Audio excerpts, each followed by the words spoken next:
And this is Business Elite Brevard Edition. I am your host, Jesse Hall. Thank you so much for joining us. What a pleasure to have the one and only Paul Alfrey in the studio again. We're trying to do a monthly meetup where the mayor is able to come on and share what's going on within the city of Melbourne. Lots of cool updates, of course. There's so much going on, so much to talk about.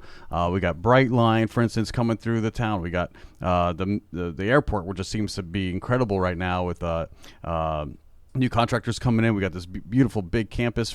Arion, the Arion Supersonic. That's a supersonic private jet builder. I mean, there's just really cool things happening.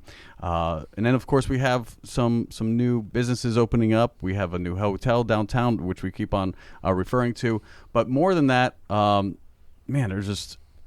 it's an exciting time once again. Yes. How has the first quarter now, since we're getting into the end of March here, how's the first quarter done here in Melbourne so far in 2021? Well, I think we're positioned very well, better than a lot of places, especially throughout the country. Good. The way, and it all comes back from years of even me being on council and as vice mayor before I was elected to mayor, right.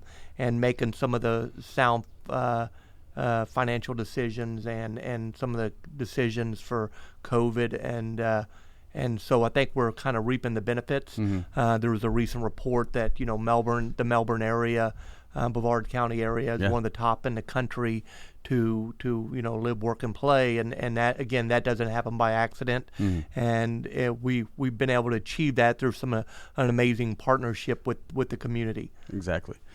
And it seems like there's been more than one recognition from periodicals or articles. We've been one of the top places to retire, one of the best beaches, one of the best airports. I mean, we just keep getting these accolades. How do you feel about that?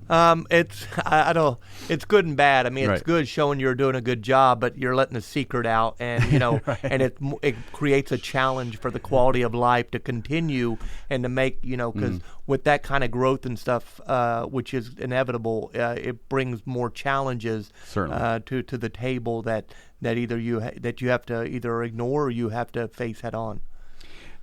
When you get that recognition, that's almost like a free postcard. I mean, that's like a national, a tourism office dream. It's great publicity for us. Certainly keeps us on the map, because I think now that we've been on the map, now we're just getting more accolades, more recognition, more eyeballs on us. And when you have the likes of Elon's and these Jeff Bezoses of the world, billionaires calling this place, a worthy investment. Yes. And they're moving capital. They're moving teams down here. They're moving, and there's no promise of Mars or anything else, but they have a vision, and they're doing everything they can, and that brings also a lot of awareness, in different crowds, especially global crowds, global money, people watching these guys, some of the richest men in the world, focusing their attention here. So, that doesn't go unnoticed. Well, and that's good also that we can bring, quality businesses and good paying, and I mean good paying jobs to the area, so we all can support our families and have a better quality of life. So, that comes with the territory that, again, we all, I think you and I can both agree that we both have a better standard of living than when we were children, Sure. So hopefully we can continue that, and our future is very bright. Yeah. Well, for the skeptics, and maybe they're not skeptical, but some of them are just old-fashioned, and they don't like to see us become such a growing, sprawling area. What would you say to those folks who say, well, what's in it for me? Why am I paying my taxes to help these companies come in, and why are we subsidizing them? what would you say to those skeptics that just want to keep the field? They don't want the bigger roads. They don't want the more interchanges, and they don't like to see some of the growth. And sometimes they're like, well, are we charging impact fees? Like, what are these companies doing to improve infrastructure and so forth? What would you say to them? Okay, that's actually a multifaceted question. Like, right. For example, a lot of times there's a lot of misconception on what people are offered by the government. For right. example, cash giveaways. That doesn't really happen. Right. When you have companies come in and our families are growing, and when they can offer good jobs, and like now building the supersonic jets throughout the world here, and that's kind of neat to be able to give someone that's 18, 19, 20 years old a vision that, hey, you have the ability to really make a good lifestyle. And so, it comes with the territory. So I would look at that, and I would say somebody, I grew up here in O'Galley, and seeing, one of the things some people say, well, we're going to put a hotel downtown O'Galley. Well, there used to be a hotel. It was a Pink Motel right where Squid Lips is, and it was run down. And I remember playing it as a kid before they tore it down. And, what we're building now is much nicer, it's a nicer area. So, the growth is inevitable. You got to manage that growth and make sure it's the kind of growth you want. And, you can go to a tale of two different cities. You can go to one city that's very clean and, it's a nice place to live, or you go to a different city that, that's kind of run down, and some other states have them, and hope, we're going to focus on not having that kind of city. Yeah. Well, like you said, if it's managed, and it improves everybody, rising tide lifts all boats, you're going to benefit. So even if you have been that fourth generation Brevardian and you just miss that small town feel, I would say, like you mentioned, it's inevitable. Like wherever you go, unless again you really force yourself into like a population of like 3,000, and it's going to be a long time for that population to double, right? But when you have a population like ours, and not only that, but you're attracting the jobs. The people are coming here for the sunshine. Right. They're coming here for the liberty. Now it seems like we're a refuge for. For those who are seeking freedom, so it's kind of funny that we are offering that place, and I think we're blessed to be able to offer that and be attractive to other folks. Again, there's going to be skeptics. There's going to be some people who see the high rises going up and get scared and panic and so forth. But I would say that this improves our way to be. There's going to be more options for dining, entertainment, places to stay, and we do need fresh. We need revitalization. Yeah. Not everything is supposed to just stay there forever. Whether it goes to neglect or whatever else. I know there's some places that are historic, and we're trying to fund those. Like I believe it's the Green Gables. Green Gables, yes. And there's other projects out there where we are trying to keep. Because I think there's enough of us who also like the old Melbourne and like to see, and we're nostalgia for years past, but. I'll tell you what, I also like embracing. I'm not going to be selfish and say nobody else can come into Melbourne, right? I mean, that's not really our position either. We just want to highlight, and I think there's smart growth. There's a difference between just blatant, scatter, and where things are out of control. It's like a wild, wild west opportunity, and there's really no plan or rhyme or reason as to why that business decided to go there, or they built that business or whatever else. Speaking of business, how are the tax receipts? How are you seeing like new applications for businesses, or are we seeing an influx now after COVID of businesses starting up and coming to the area? Yeah, and if you look at our agenda every 2 weeks, we put in all those new businesses, and there's dozens and dozens of new businesses, and a lot of them are small, mom and pop family businesses starting, and that's, to me, that's someone's hopes and dreams. That's what that's what they're putting in, and they're starting out, and so we're seeing that, and again, the growth in it is inevitable, because when you have a lot of states shutting things down, and they're being told they can't go to the beach or can't go wherever they want to go, people are coming to Florida, not just Melbourne, but Florida in general, for that freedom, and we don't have a sales tax in the state of Florida, and the taxes are low, and you Right. can buy a nice house compared to where a lot of other people live. So there are a lot of benefits to the state that really they're going to cause people to move here. Mm-hmm. It's just our responsibility to manage that for the infrastructure and Right. have it in place and to have smart growth, because we want nice restaurants. There's the broken window theory in law enforcement that if you just let a window break and leave it alone, you're going to attract elements that that reduce our quality of life. So we have to maintain to be above the bar. And again, also I look at it this way. I'm the mayor for the City of Melbourne. The residents elected me for that. All cities compete, all counties compete, and it's my responsibility to my residents to make Melbourne the best place in the state to live. And because I'm battling it out with all the other mayors and to bring in businesses, and again, it's almost like a competition, and I take it seriously that Melbourne is my home, and we're going to make Melbourne the best city it can be. I love that. And we are very fortunate to have you at the helm. One of the things that we were going to go, you just had a committee meeting. Well, I had a council meeting last night, and I just got out of a Melbourne Authority, Melbourne Airport Authority. Airport meeting. Authority. Yeah. Any new insights from that meeting this morning? Oh yeah. You want to share some of those things? That went a little long. It went a little long, but the chairman Norals did a great job on that one. But it's that's very interesting. We discussed a few things regarding. The airport is traditionally one of the biggest complaints, and you would probably agree with me over the years that we don't have a lot of carriers in the city of Melbourne. Right. The airport's always been about having the property and doing all the leases, and over a lot of the years you've seen with Ariane and coming in, and L3 and all these other companies with airport companies expanding out there.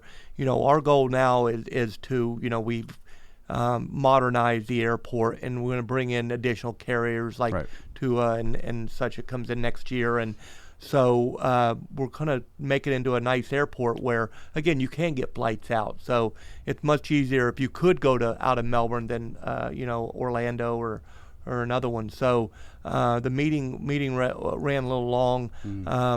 I wasn't on the board then, or even on council. I don't believe when the initial litigation between Orlando and Melbourne over the name.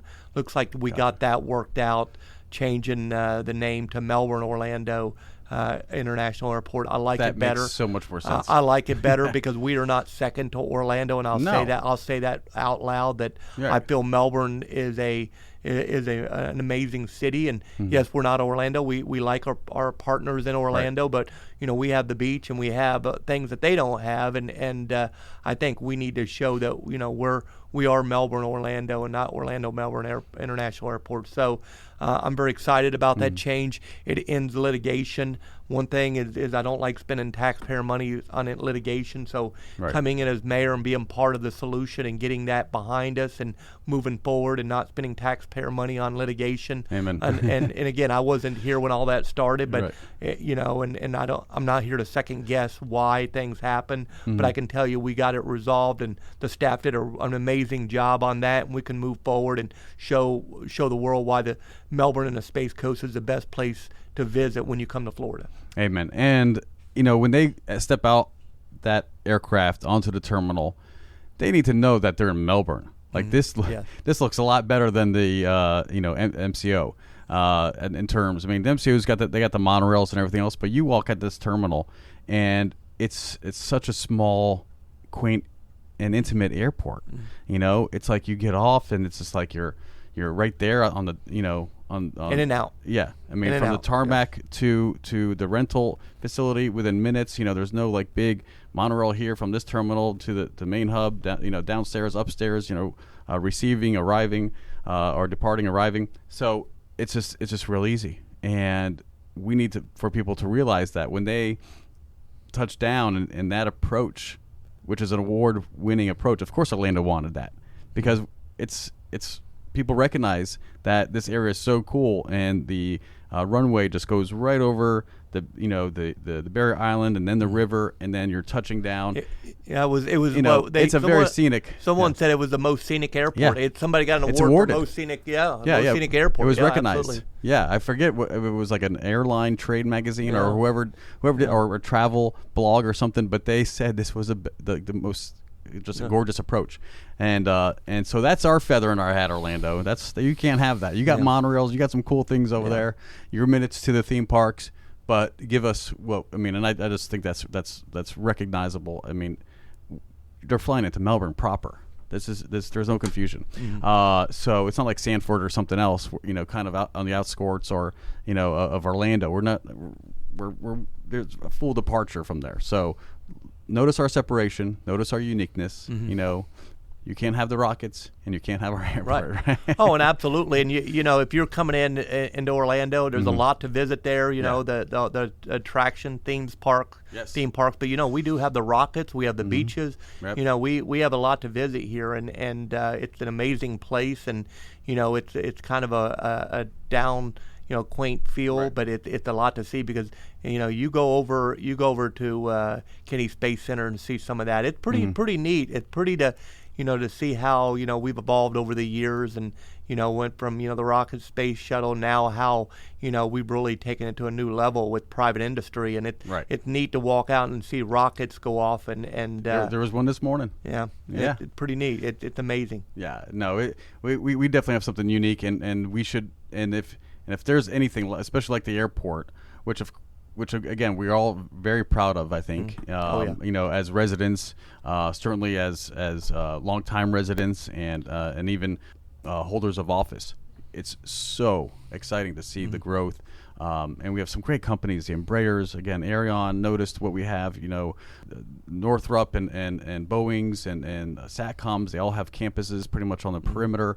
So we are very industry friendly, and I just love what we are able to offer for jobs and also for lifestyle. It's a great combination. Going from the airport, let's talk about. And I just want to touch on this because I think it's relevant. But there's a lot of cranes along the train corridor, and there's the Bright Line construction going on. I'm sure you communicate or you may go to some of the briefings with those folks. Well, and a lot of people not tell this, not really, and I'll tell you why. That's something that we don't have much say so in, and they're putting that in. I will tell you, and I don't know if I'll be successful at this, but I think look, if you're coming in Melbourne, and I'd like to have a stop here. I know. I would love to have a stop. I think there should be a stop in somewhere maybe Cocoa and Melbourne.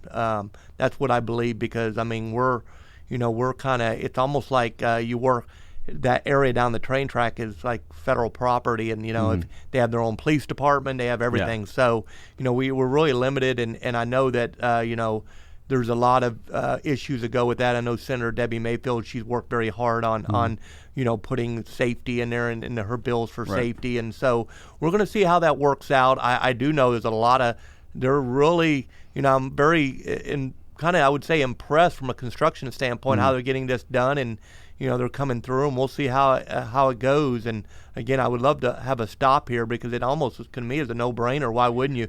We have the Melbourne parking garage right there. You can park here. You can hop on a train and go down to Miami in an hour or so, hour and a half, and spend the day and then come back. I mean, to me, it's a no-brainer, but we'll see if we can make that work. But I don't know yet. I'm not going to make any promises. Yeah, because we're not the only community that would love a stop. I think Stewart and the Jensen Island, Hutchinson Island, those areas towards Palm City. They're also trying to petition to get a stop there too. So there's other communities, but how it's going, as far as what the track looks like, is along the existing corridor. Yes. The FEC, whatever, CRX corridor. And then they're making this, what they call the and I keep on doing this, the Cocoa Curve. Yep. They're lovingly acknowledging it. But then it goes parallel with 528 all the way to the airport. Mm-hmm. You know what else is also along 528? The airport. The port. Yeah, the airport. The cruise port. Yeah, the cruise port. It would make... For me, I would love to see it more towards like the Village or right before that it makes that turn onto 528, because that would just alleviate all that traffic, because now you have people. Let's imagine there was a multi-cruise vacation. People are going to be able to plan. They're going to be able to fly into Miami, go out of the port of Miami, maybe doing like an Eastern Caribbean thing, and then they may, or Western Caribbean, and then they may take a train up here, do Eastern Caribbean, more Bahamas, and so they go Mexico, down to Miami, take the train, go to Bahamas, go on another cruise, and they get like cruise hop, and not even avoid the rental charge and all the other hassle. They just hop on the train and get from port to port. I think that would be magical, because they could already do Port of Miami and Port Everglades, Fort Lauderdale, because that's all on the existing commuter rail. That's correct. And so what they're doing is going from Miami-Dade, Broward, Palm Beach County, where it already exists as a commuter rail, and then adding the high-speed component.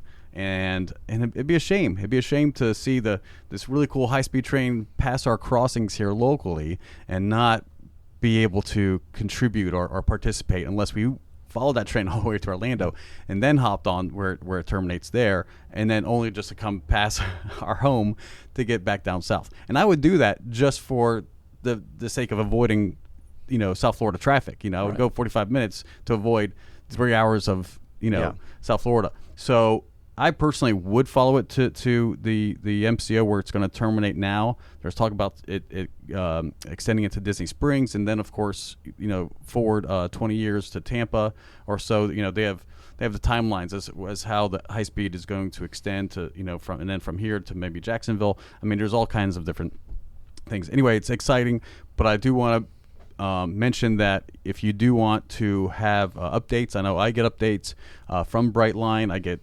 closure updates pretty much every morning in the mail. Katie is really good at that. She's their PR person. And don't be too worried about the intersections. I think we're going to have the closures known. I know they closed on Malabar Road. I wasn't prepared for that, so I had to backtrack. On that one. Yeah, so if you do want to pay attention, again, there are outlets. They have a lot of community outreach for this project. I'm personally excited. I'm waiting to see what they're trying to do at Crane Creek, which is downtown Melbourne. That beautiful piece of water. And there's an existing train rail, which just looks old, that the existing freight rail. But they're building a parallel passenger line right across, but it's going to go right up like Depot. I'm not sure what that's going to look like and how it's going to tie in, but it looks like it's going to go right up Depot Road downtown and take out all those parking spaces and just widen, I guess, right there. I'm curious as to see what it's going to look and how it's going to change the face of this area, and certainly when it's activated, and I think late 22 is what they're projecting. We got to be prepared for. I don't know how many trains, if it's going to be like every hour, if it's going to be by a clock or whatever it is, or if it's going to be based on demand. At first to see how many people are actually going to use it. So I'm thinking at full capacity, when it's actually up and running, we may see a lot of passenger rail passing through here, which is new for us. It's exciting. Of course, if we could petition to have a stop, that'd be incredible. I'm going to go to break. We're going to just hit the reset button real quick, and when we come back, we're just going to dive into the topic du jour. The juicy stuff. You guys don't want to miss this. Stick around. Make sure you share this podcast. Once again, thank you for listening. This is Business Elite Brevard Edition. And as I cue my music, this is Jesse Hall. And in the studio, the one, the only, Paul Alfrey, City of Melbourne Mayor. We'll be right back after these short messages.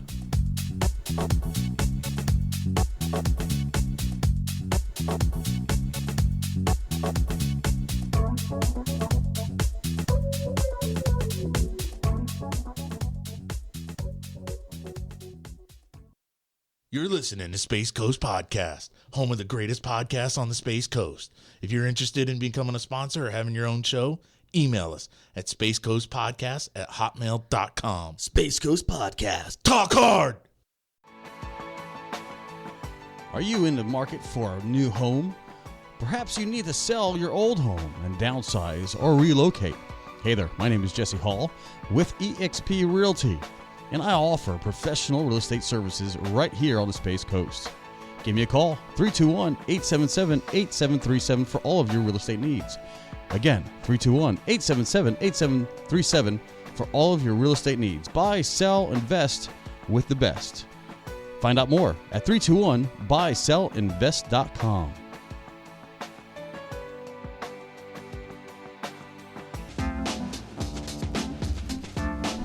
And we're back. How is everybody? I hope you're enjoying the show so far.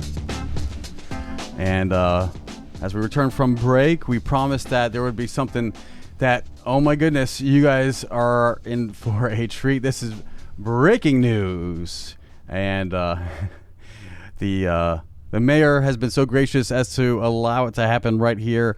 Mayor, as part of your campaign, people remember that you want to tackle the homeless thing we got going on. I'm not going to use a dramatic term like an epidemic or anything else, but we have an issue. It's clear that there are people who continue to panhandle. Well, panhandle, and they have their camps, on the side of the roads, in bushes and trees. They are amongst us, loitering at gas stations or on street corners. But the biggest problem is them interfering with traffic and getting in the way of maybe interfering traffic, trying to take food or donations from passerby drivers and so forth. But you came up with a unique policy. And I want everybody to kind of brace themselves. This is unique. Well, it's actually, let me start out.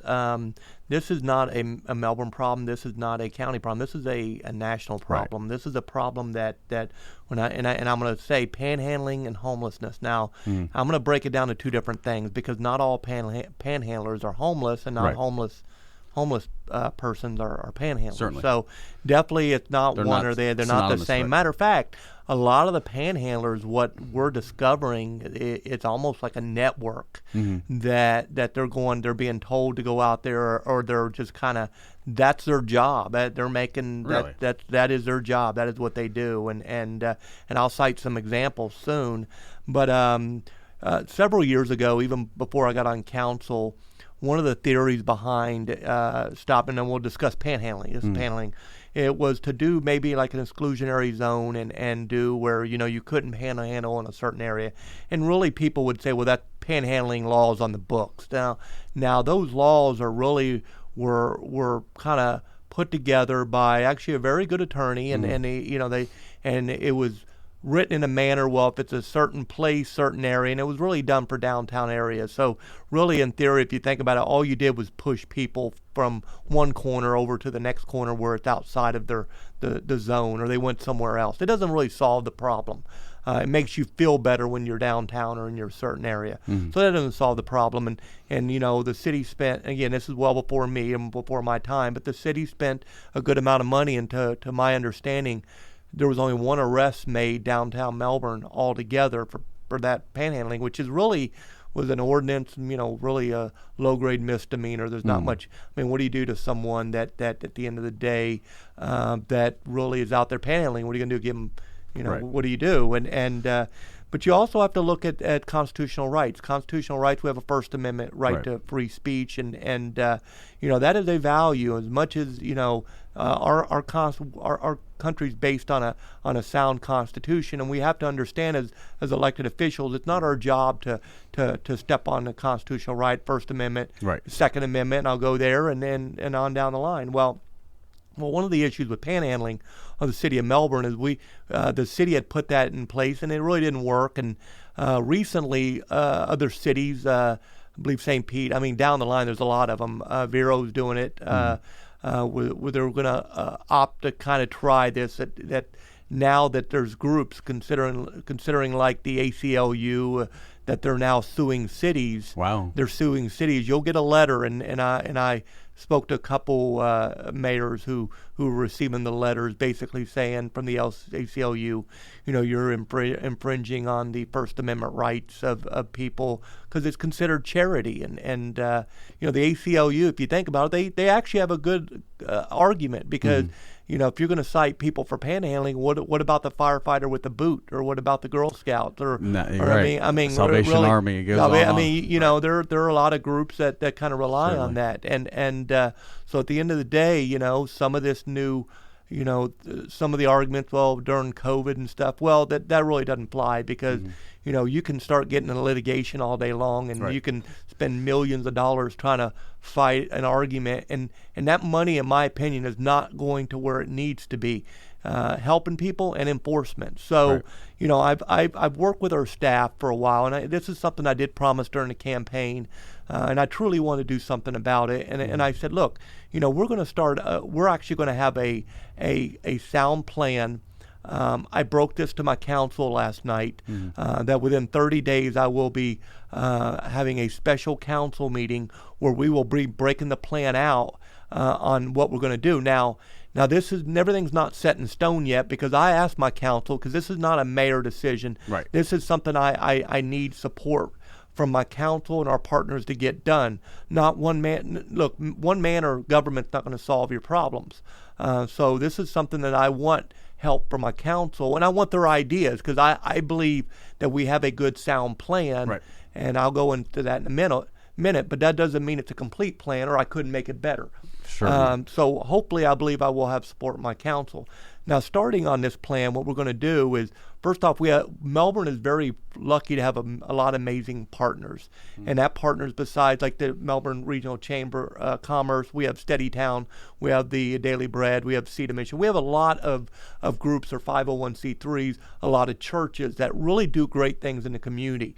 They're kind of, I would call, our silent partners. A lot of the 501c3 Steady Towns and such, they have documented proof where they brought people off the street, help them with housing, temporary housing. Some of these people have got full-time housing and jobs. So really, we want to help people. The government should be there to help people. That is its core function. It should help get you on your feet, and then you're off and running. You need to run on your own. So what the plan is basically within 30 days to call a special council meeting and break this plan out where we're gonna break it down where the City of Melbourne will offer a place on their city website where you can actually donate to the 501c3s that are documented, that are actually helping people, where your dollar bill is going tenfold into a group, and you'll actually be able to donate to these 501c's, but you know where to go. From an enforcement standpoint, I look at it as even being a police officer for many years. A lot of the new officers I've known, the majority of the calls at the Melbourne Police Department and our fire department are these kind of related, people with medical, the homeless issue and stuff. And we spend a lot of time and resources and money on these calls. So hopefully that alleviate that. Well, these officers that can go out and if they contact some of the people, they can give them a brochure. Look, these are places you can get help, and get a case manager and help you get on your feet.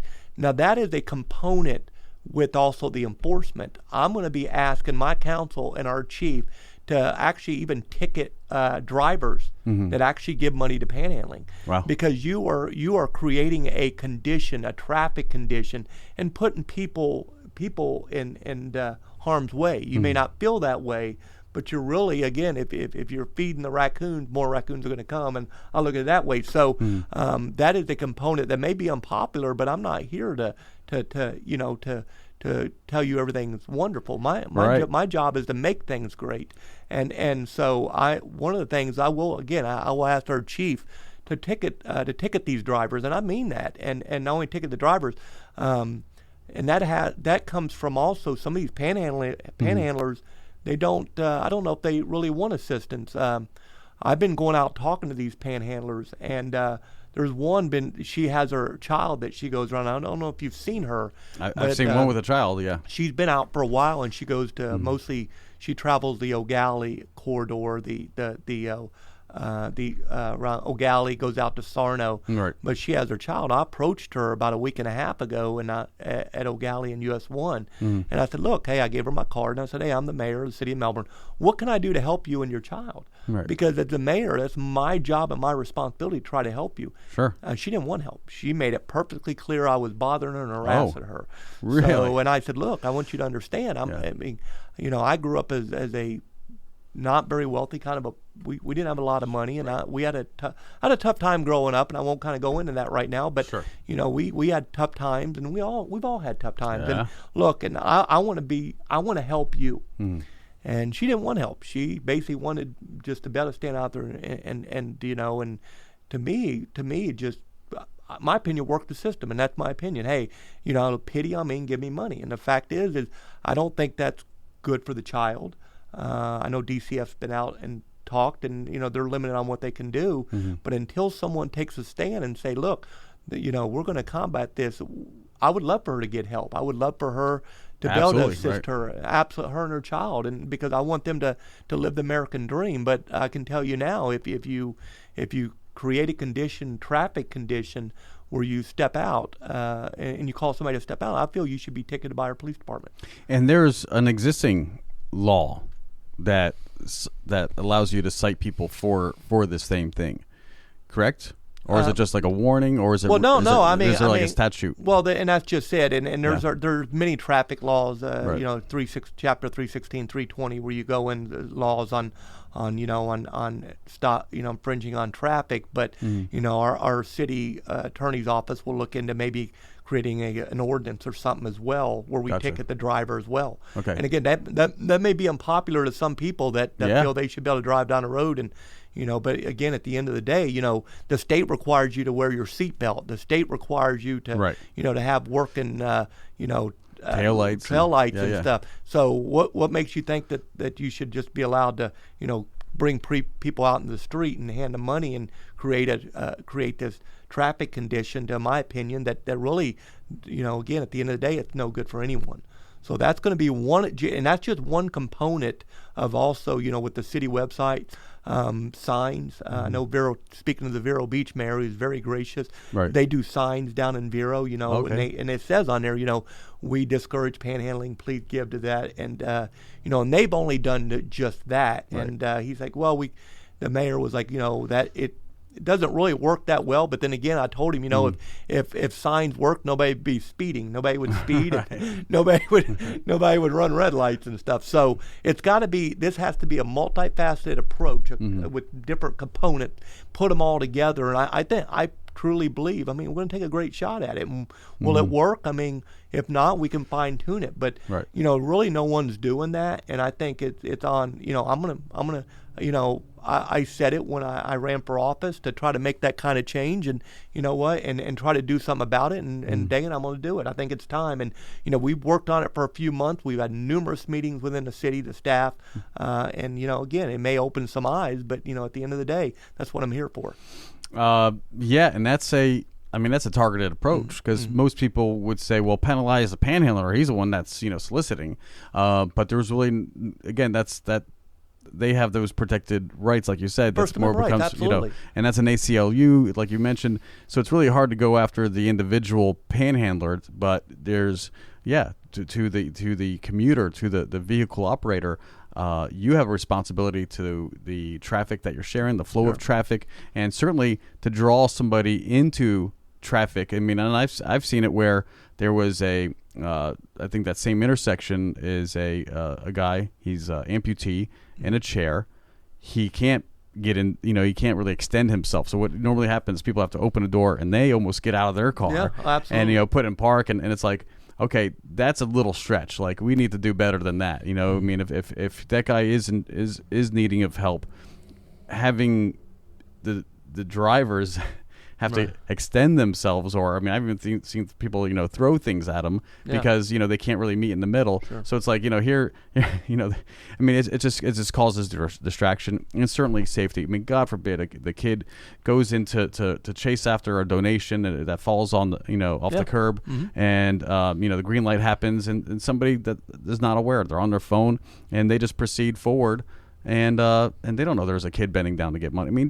Gosh, all the safety things that could go wrong with that interchange, and it's only usually for $1. It's just not worth that the safety of the traffic and both the panhandler and the drivers. So and I look at it this way also. You have people out there that hold signs, whether it's political signs or or flags or they're out there and they they're for a tax service or something like that. They're out there. They're allowed to do that, and so why are you telling the panhandlers, well, you can't have a sign for charity, but you can have a sign saying, this. So at the end of the day, again, we have to attack it at a different route, because at the end of the day, and the ACLU, they do have a good point. I mean, you can't pick on someone because they're poor, and I don't want to. I want to help that person. Right. And I think the way we approach it, again, we ticket the drivers, and again, you'll be able to go on our city website, donate to some of these 501c3s that do an amazing job. I mean, and I'm asking that they put their track record. We've helped these many people. They're all open books. You can pull their financials. This is where the money goes. It's so much transparency, you couldn't ask for more. And so if you and I give $1 to someone, we know that dollar is going to be, it's like, it's going to magnify. If you would look at some of the 501c3s we have for the children at the schools, for the Children's Hunger Project, and I've done some things for them to raise money. I mean, they take like $1 and they rip it up and make it into 10, and they do amazing work, and they help all these children, and they're behind the scenes, and you can donate.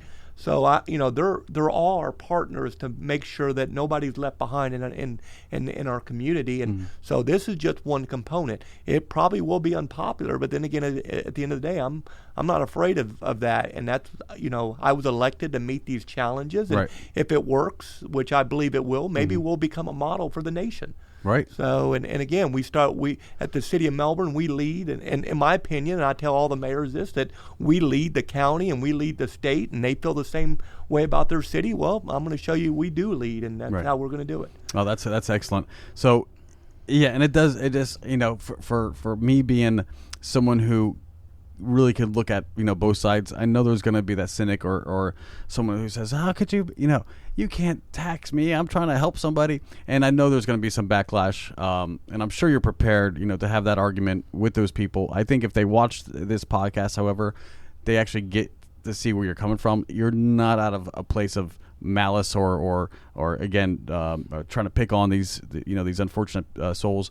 We're trying to keep everybody where they need to be. And I think when you need help, you go to the CETA. You go to the missions, the places that are offering a hot meal like a soup kitchen.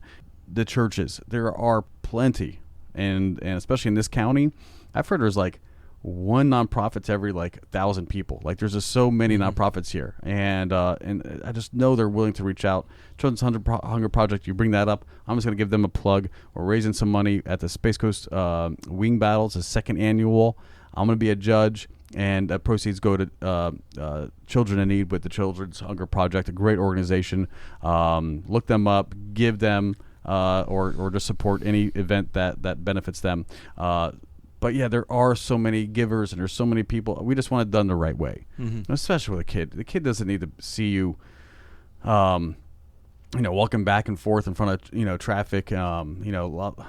It's not a good example. I really wish I would be able to see that kid was able to get some education instead of hanging out in the street. Right. It's just a really tough life. Of course, it's going to break your heart, and you're going to want to feel to give. But if you give to the right people, then they're able to have better.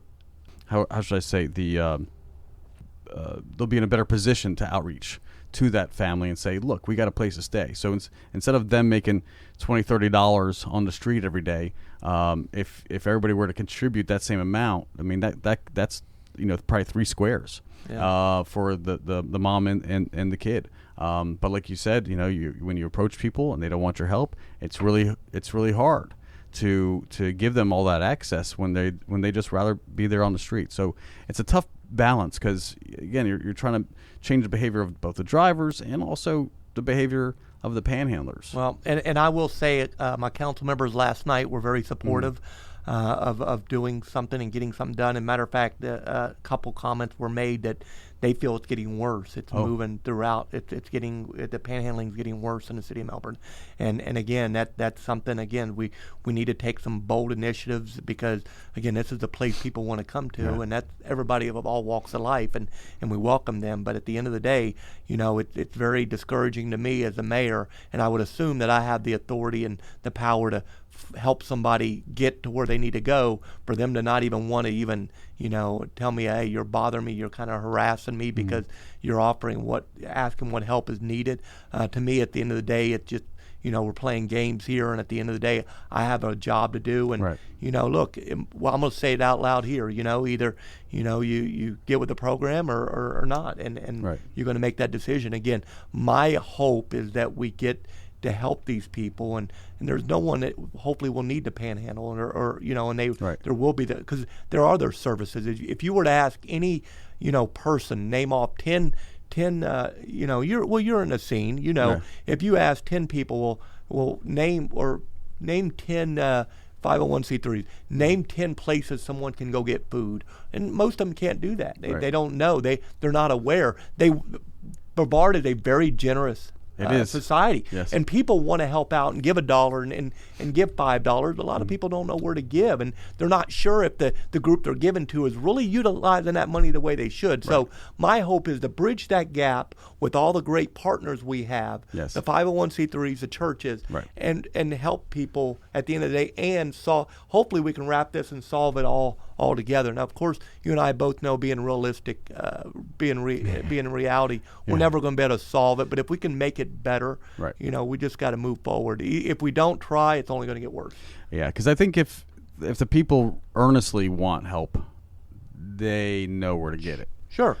If they just want to be rebellious or not get help, maybe they're too proud, or maybe that's like you said, maybe that's their living, and maybe they're part of that network that you mentioned, and there are those things. I mean, not to say that all panhandlers are frauds, and they all walk 3 blocks to their Mercedes and take off the trench coat, and and then they go back along their life, and they're making $200 a day, panhandling, and making a good living at it. No, we're not saying that that's the case for everybody, but there are those examples.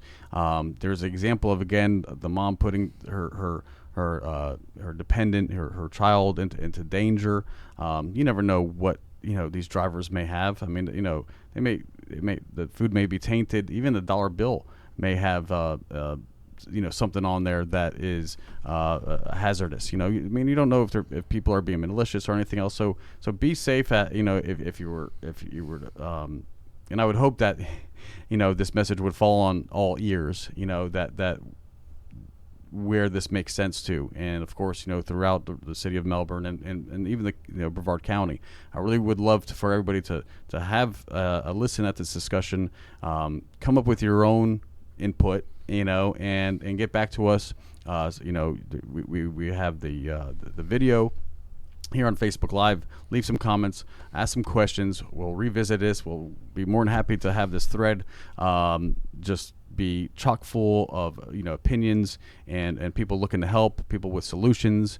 And if you don't like this and you have an alternative, or you think you have a solution, this is the platform we would really like for you guys to reach out and help along, because even though this initiative sounds, again, there's ingenuity here. You don't see it. This is something that would be a case by case kind of test, and it may work. You may just satisfy 6%. May just improve, maybe not 100% eradication, but it may just improve some lives, for some of these people on the street, and whatever the result. I'm looking forward to seeing how it goes and so forth. But I want to invite the community to also participate and chime in. And I will say this special council meeting will be open to the public. We are encouraging public comment, and also we're going to have our partners there, the 501c3s and such. Oh, perfect. They're presenting that. So we're going to lay the case out and say this is the goal, this is what we have, this is what we're doing.